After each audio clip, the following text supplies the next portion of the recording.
getting old freaking sucks. It does. It sucks. There's a lot of pain, sure, experiences, wisdom, yada, yada, yada, but it sucks. It just does. Your body gives up on you and your memory starts slipping. You lose people. You experience a lot of loss and a lot of loneliness and a lot of just unrealized torment. And this guy, he really bears his soul in this video. I've seen it a few times, but I wanted to go ahead and give my commentary on it, where he talks about being alone and broke and over 60 and selling everything to start over. And so let's get into this. Alone, broke, over 60. What to do? Well, that's a good question, isn't it? But that's exactly what I was facing a little over 3 years ago, about 4 years ago. Had a home, had all that. Lost my wife to a car wreck, lost my parents to cancer. All of a sudden, I'm alone. Now I have this big home. My income didn't change. Property taxes go up, utilities go up, cost of maintenance went up. Now I'm looking at a stack of bills, knowing the math don't math. What do I do? Well, at first, I wallowed in my misery. I failed. Couldn't hold the fort, so to speak. Then I come to the realization, I've got to do something, right or wrong. So for me, I decided, well, the only asset I have left is my home. That's it. So I put it on the chopping block. Yeah, so that's a lot to go through, really. And that's what terrifies me getting older, is that kind of experiencing that kind of loss, people in your family dying. And death has always been something that's been hard for me. Death of people that I love and care about. And it's always been a fear of mine. And I think that that's the kind of solitude that is really hard for people to deal with, because he didn't choose to be alone. His wife died from a car accident. His parents died from cancer. And now he's just left alone in this house, this big house. And I think it's okay for him to take some time to grieve and to wallow in his misery, so to speak. I think you have to get over that, because the only thing that can really help you is just time and distance from that. It doesn't get it gets easier and easier. It doesn't go away. There's some things that time cannot mend. There's just some wounds that go too deep, to quote Frodo at the end of Return of the King. And that's something that getting older has always been something I was fearful of. And I remember vividly when I was 18, I was sitting it was 2003. It was around 11:30 p.m. Central Standard Time. I was down in Texas. And I was sitting in my 99 Camaro 5-speed, beautiful car. And I was listening to Meteora, Linkin Park's new album. And at the time, I was just thinking about, okay, I'm 18 now. What is life going to be like when I'm 40? But I just kept dismissing it, like, that's so far away. I have so much life to live. That's over double my age. So I'm good. That's 22 years down the road. I'll worry about it then. And lo and behold, here I am. That day feels like yesterday. All this time has passed, and it was so quick. It's so quick. I think that's what's there's a lot of existential dread that people are feeling right now, and this is something that I personally struggle with. Is just that thought of how quick time goes, and all of those things at the down the road that I'm going to have to experience, right? The loss and the pain and just this unrealized torment. But that's life, right? You have to take the bad with the good. So away she goes, I guess. So life is the most painful experience. I mean, of course, you have to have life to have all the other experiences. So that wasn't a very poignant way of saying that, but yeah, it's a hell of a thing, right? Life, being alive, just this experience and the experiences within this experience are it's a trip. Took me a little over a year to sell the home. Get it listed, go through 2 different real estate companies, and get the home sold. So during that year, well, we all know what happens there. You start looking at everything you got. I had a full house. I had my sister's things who died of COVID. I had my mother's things, my father. Hey, he lost his sister too. Good grief! I mean, that's the solitude that's depressing, right? It's the solitude that's forced on you because all of your family dies and your wife dies, and you're just left alone. Yeah, I'd be wallowing in my misery too for quite a while. Others, my brother-in-laws, and some of my wives. So I didn't just have myself to go through. He had to go through all of their stuff and sell it. Dude, yeah, you breathe in, your wife's scent from her dress or whatever, some of her clothes, and then bam, that derails all the progress you made, right? Because smell is the closest link to memory.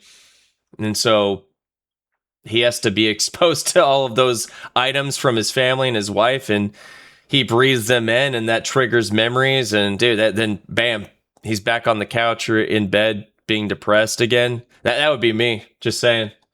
I had everybody that I loved. I had a garage full of tools, equipment, multiple vehicles, and all of it staring at me like a mountain. What am I going to do about it all? Well, for me, the only option was get organized, inventory what I got, and start selling everything to the bare walls.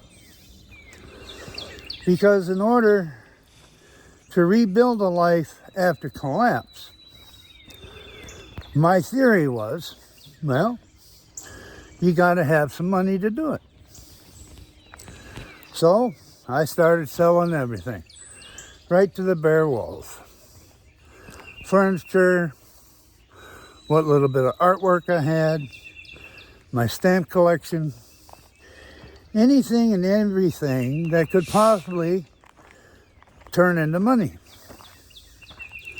Went through the garage, sold all the tools, most of them. Anything that had any value.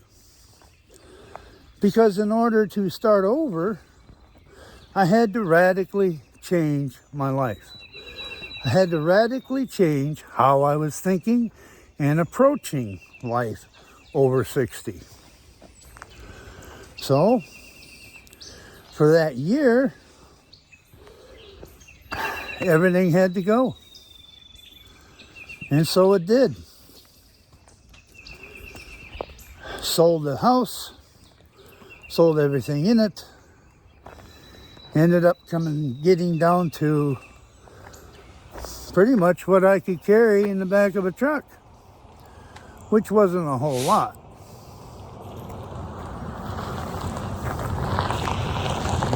A little traffic this morning.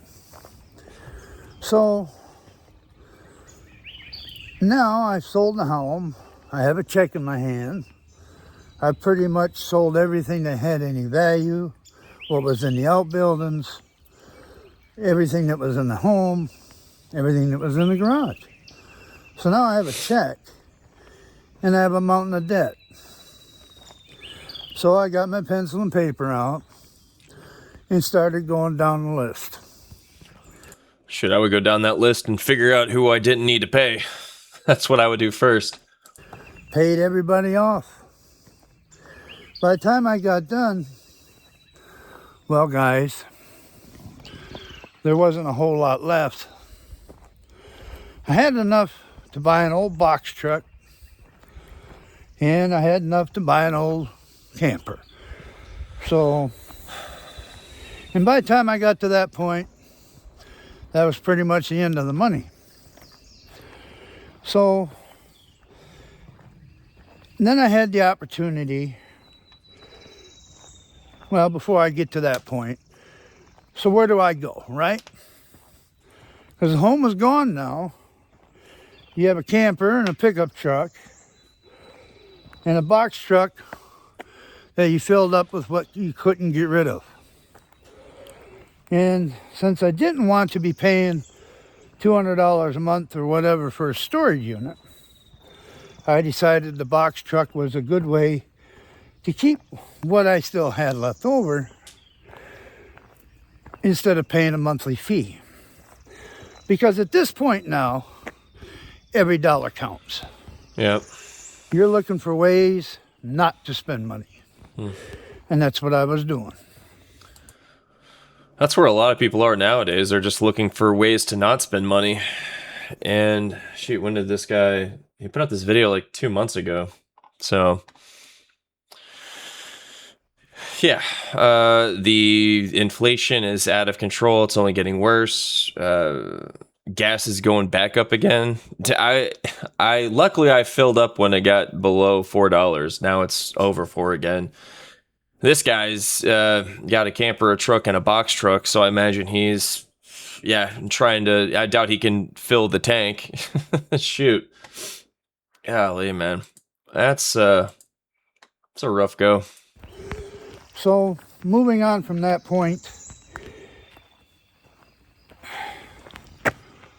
where do you go? Where do you go? You're homeless. Well, fortunately, I had a friend call me up and said, hey, I've got a piece of property. I want to know if you'd like to go there. You can live there for rent free. Heck yeah. And just take care of the property and keep an eye on it. Now, to me, that was heaven sent. Mm-hmm. It solved my immediate problem. Where am I going to go? So that's what I did. I took up the offer. And for the most part, it's been good. So I got here with my little old camper, set up shop, no running water, no power, nothing. But I had a place to park. I made it work. It took time and effort, of course, and turned it into my tiny little place you've seen here. Okay, now what?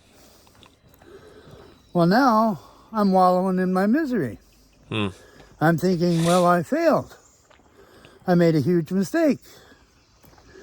And it took me another 2 years to change my thinking on that. To figure out, how do I recover? How do I get back? How do I turn this all around? So that's where you end up. And if you watch some of my earlier videos, I was a train wreck, guys. I was a mess. Did I know what I was doing? No. Everything was trial and error. All I knew is I had to stop the financial loss. I had to stop the bleeding. And the only way I could do that was watch every dollar. Yeah. Because when you're living on $1,100 a month Social Security disability, you don't have a lot of them to play with. Yeah, dude. Yeah, you try to find ways to stop the bleeding, stop the hemorrhaging. Um, Shoot, man, I applaud this guy. I tried to do that on that $1,100 a month in this economy. Are you kidding me, dude?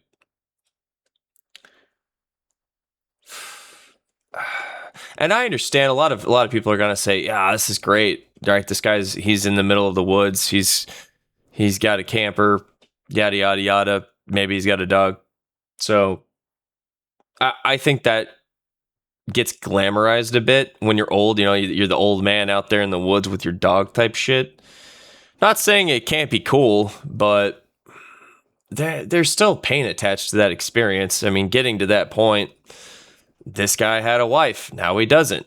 Um, he had a house. Now he doesn't. He lost a lot. He lost all this place that had all these memories with him and his wife, right? He had built a life there. And then what sucks is he sold all of it and then had to pay off all these debts. He had to pay off all these people. So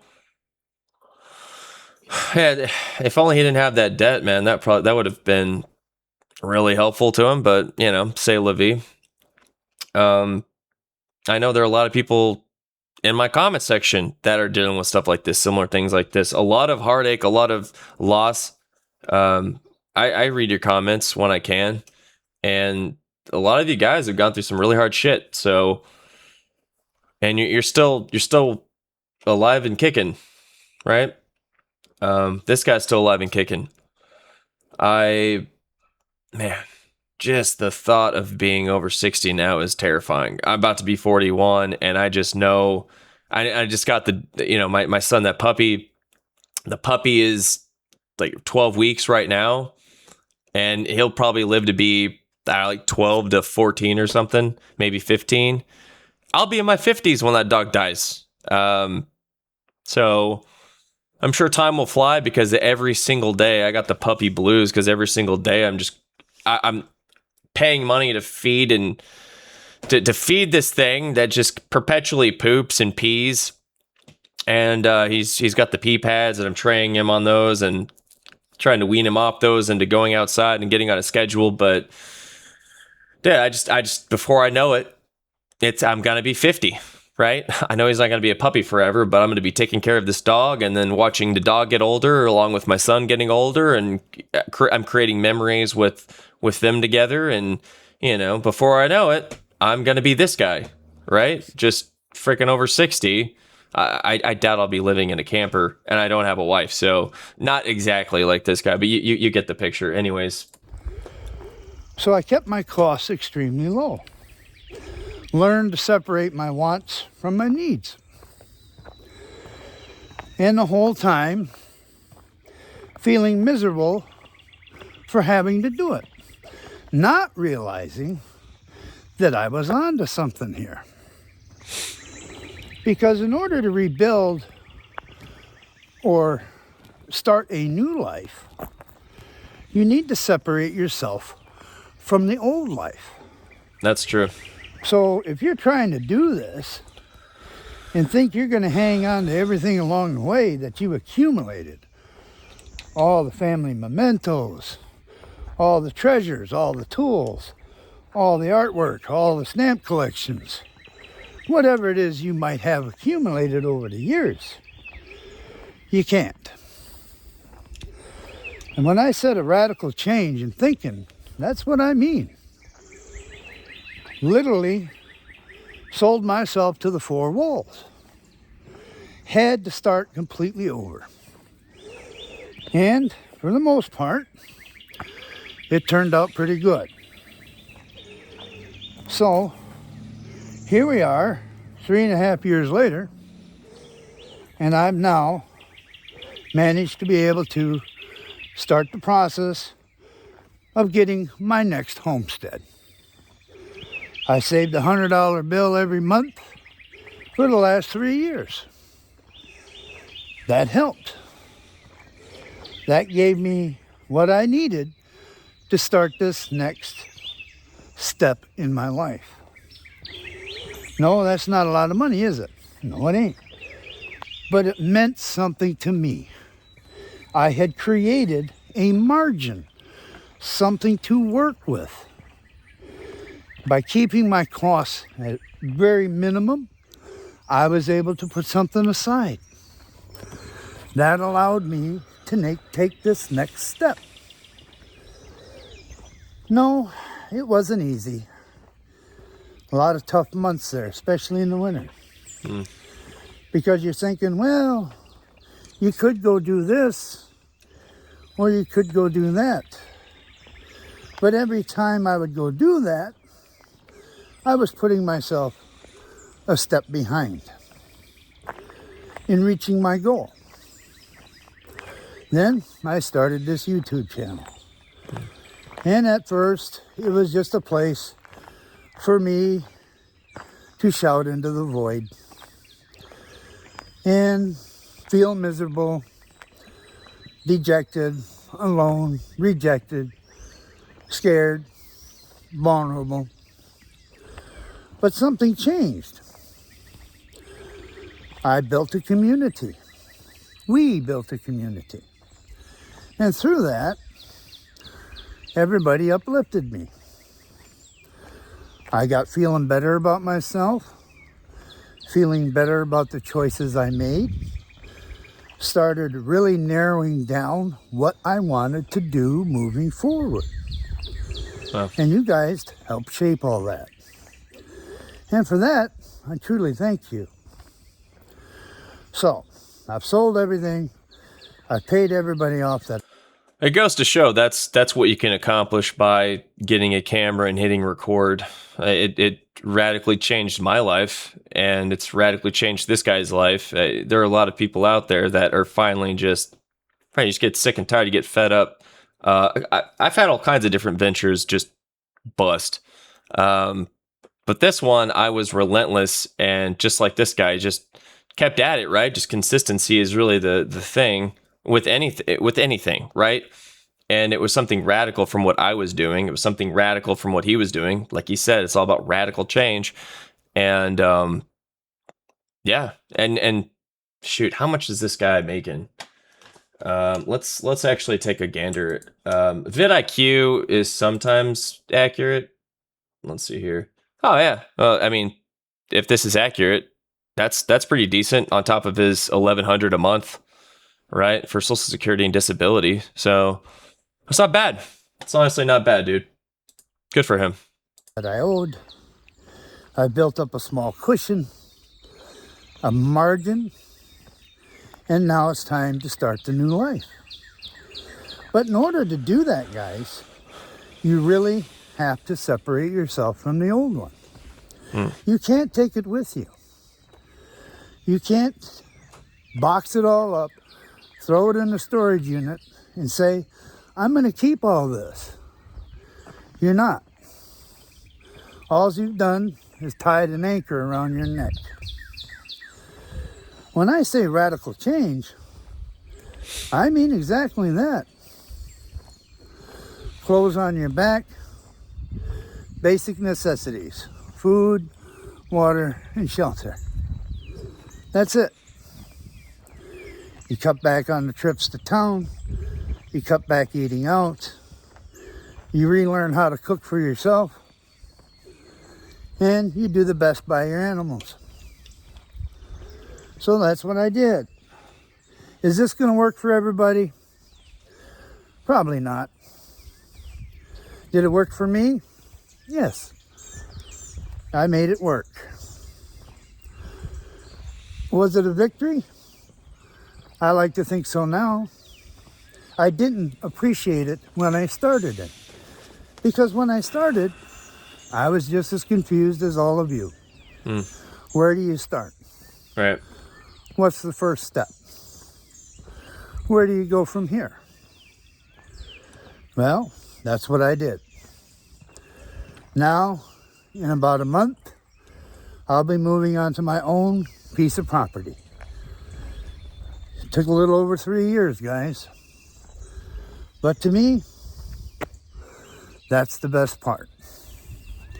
Because over this 3 years, I've grown a lot. I've gotten a little bit wiser. And I've learned that sometimes you have to sacrifice everything to start new. Hmm. So if you're facing this kind of a situation in life, you're going to have to change how you think. You're going to have to change how you approach it. There's no easy answers when you're going through this. Because when you're alone and broke and you've lost your life partner, you've lost the other half of your retirement. Because now, when you're trying to do this on one income, most of you are not going to make it. All depends on how well you prepared. And for me, life got in the way. Through the loss of my family members, that of course eventually wiped me out financially. Yeah. So there I ended up. Yeah, I imagine the funeral costs and everything. I mean, they will fleece you with that. And yeah, I can't I empathize with this guy. That is such a life-changing thing to happen to you. Um, and yeah, there are going to be a bunch of people in the comment section that are like, yeah, well, luckily I didn't ever get married or like, yeah. Ultimately, everybody wants to have, a wife and kids. And some people are able to do it. Yeah, maybe it wasn't perfect, but yeah, they still had there's some decent women out there. I'm sure, hopefully the woman he married was a decent woman. Probably was, if it took him so long to kind of get over it. Well, not, I mean, I didn't really get over it. It's, I don't know. It's just a lot, honestly. I being old and losing people, and just you can't work anymore. You're kind of trapped in this feeble body, and you have all these memories that you think about. And I just, whenever I would hang out with my grandma, she lived alone, and she just loved to talk. I swear she told the same story like 5 times. I probably heard every story 5 or 6 times, and she didn't skip a beat. It was the exact same story every time, no different variant or anything. And she loved when people were there. Old people, they don't get that connection because all the friends are dead, all the family's dead, right? So they're the last one left, or the last of a few. This guy luckily had a friend that had some land, but a lot of people don't have that. They don't have that friend that calls them and is like, hey man, like, I got this piece of land, I know you got your camper and whatnot, so it's there if you want it, if you want to watch over the land. Just kind of a win-win for the both of us. But it just, the scariest scenario would be if you're the last one alive and you're just stuck in this nursing home, and you're, I don't know, you're very feeble, you're in a wheelchair, a walker, whatever, and you're losing what makes you a person, right? You get dementia or what have you, kind of like what's happening with Bruce Willis, except of course he has all that money and family around him, but a lot of people don't have that. It's probably a traumatic experience for him and his family, but imagine if you didn't have the money that they have. So money is king. If you have money, that can save you from so much inconvenience and so much hurt. Honestly, because yeah, if somebody dismisses that, if somebody dismisses money, they're an idiot. Because you absolutely need it. The more you have of it, the better you're gonna be. The better you are. The better you're off. Just living as pain free of a life as you can. For the most part, that's what money is. It's a painkiller, right? But now, I feel good. I don't have much to worry about. I don't worry about what's coming in the mailbox. It's taken a long time to get where I'm at. No, it's not perfect. But for the most part, I'm happy. I sleep well at night. Things are looking up. I feel good about things. I feel good about the future. So if you're looking to have to make a change like this, don't wait too long. Time is of the essence. The Yep. longer you wait, the deeper the hole you're going to get into. So if you can move now while you still have options and choices, this is the time to act. Don't wait too long, because you might not recover. And again, I want to stress, this may not work for everybody, but it worked for me. You're going to have to change how you think. You're going to have to change how you live your life. You're going to have to learn to sacrifice everything in order to do it. You can't hold on to the old life expecting a new life. That's that simple. A lot of people don't want to let go of it, though. They don't want to live a new life. They're mourning the loss of their old life. I imagine that's probably what he was talking about whenever he was, wallowing in pity, wallowing in whatever. So, because it's all fresh, right? You lose your wife in a car accident, and suddenly your life is drastically different, and you don't want to accept that right away. Of course, you go through the 5 stages of grief. That's the importance of time, is that allows you to go through those stages, to finally get to acceptance eventually. So, but yeah, some people, they get stuck in anger, though, and depression. And when you go through those 5 stages, sometimes you take a step backwards and you repeat a stage. Yeah. Anyways, guys, that's what I got for today. Some of you had asked, well, how did I go about it? Well, that's pretty much how I did it, guys. Sacrificed everything. Shedded the old skin for new skin. And now, getting ready to make the new change. And if you're going to try something like this, think it through, plan accordingly, and be prepared for the ups and the downs, the emotional roller coaster. Because it's hard. It's painful to let go of what was. Yep. But if you can embrace what can be, well, I'll see you on the other side then. All right. Cool. Awesome. Well, I'll leave a link to his video down below. Give him a mention, give him credit. And yeah, I applaud that guy. Pat, take his advice. You don't have forever. I've made a video about that, right? And I'm only 40.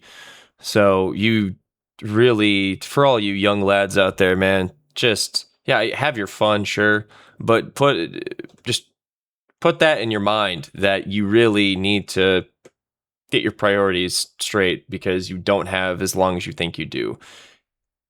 Because before you know it, you're going to be where I'm at. You're going to be 40 looking back and wondering where the time went. So, but yeah, that's all I got for you guys. Appreciate you. Love you. See you on the next one. Peace.